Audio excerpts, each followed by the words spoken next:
Morning students, TN SET எக்ஸாமில் வந்து previous year question அதுக்கான சொல்யூஷன் தான் இந்த வீடியோ டிஸ்கஸ் பண்ண போகிறோம்.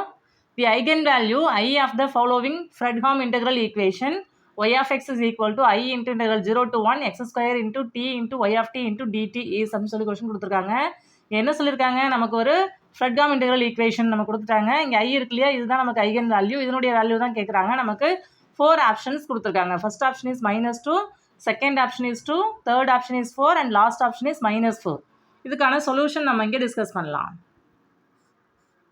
நமக்கு என்ன ஈக்குவேஷன் கொடுத்துருக்காங்க, y of x is equal to I into integral 0 to 1 x square t into y of t into dt. இங்கே இந்த ஐகன் வேல்யூ தான் நம்ம கால்குலேட் பண்ணோம். அதுக்கு ஃபஸ்ட் நம்ம இதை சால்வ் பண்ணலாம்.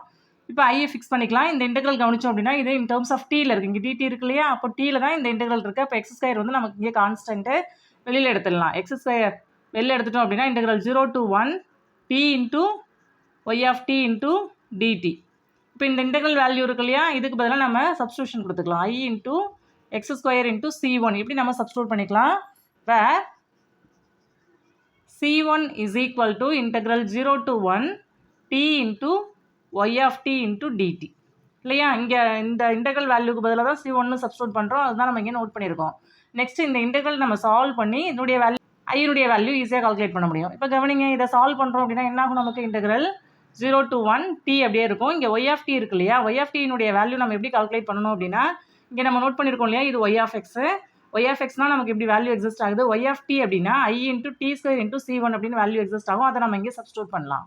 இப்போ I into t square into c1 அப்படின்னு ஆகும். இங்கே dt இருக்குது. இப்போ I c1 இந்த 2 வேல்யூவும் நம்ம காமனாக வெளில எடுத்துடலாம். Constant integral 0 to 1 t into t ஸ்கொயர்னு இருக்கு இல்லையா, அப்போ t கியூப் அப்படின்னு ஆகிடும். t into t ஸ்கொயர் நமக்கு t கியூப் அப்படின்னு ஆகும் into dt.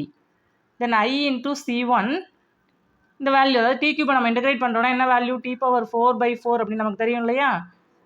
லிமிட் நம்ம அப்ளை பண்ணுறோம் அப்படின்னா 0 to 1. தென் இதை சால்வ் பண்ணுறோம் அப்படின்னா I c1 into upper limit நம்ம நோட் பண்ணும்போது 1/4 அப்படின்னு ஆகும். லோயர் லிமிட் அப்ளை பண்ணும்போது 0 ஆகும். இதனுடைய வேல்யூ எதுக்கு equal, I c1 divided by 4 இல்லையா.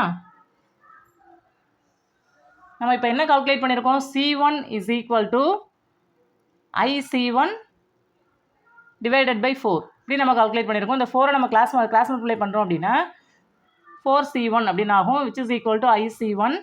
நெக்ஸ்ட் இதை எப்படி நம்ம நோட் பண்ணலாம், 4c1 minus I c1 is equal to 0. இந்த 2 டேர்மில் இருந்தும் c1 காமனாக மார்க் பண்ணுறோம் அப்படின்னா 4 minus I is equal to 0 அப்படின்னு ஆகும். இந்த 2 டேர்ம்னுடைய ப்ராடக்ட் 0 அப்படின்னா இந்த 2 டேர்மில் ஏதாவது ஒன்று ஜீரோவாக இருக்கும் இல்லையா. இங்கே c1 வந்து நான் ஜீரோ, c1 வந்து நான் ஜீரோ. அப்போ நமக்கு எந்த வேல்யூ தான் ஜீரோ ஆகும், 4 minus I is equal to 0. therefore 4 is equal to I. அப்படி இல்லைனா I equal to 4 அப்படின்னு நம்ம நோட் பண்ணலாம். இதுதான் eigen value of a given Fredholm integral equation.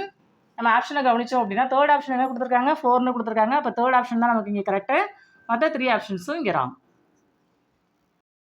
இப்போ நம்ம செகண்ட் ப்ராப்ளம் டிஸ்கஸ் பண்ணலாம்.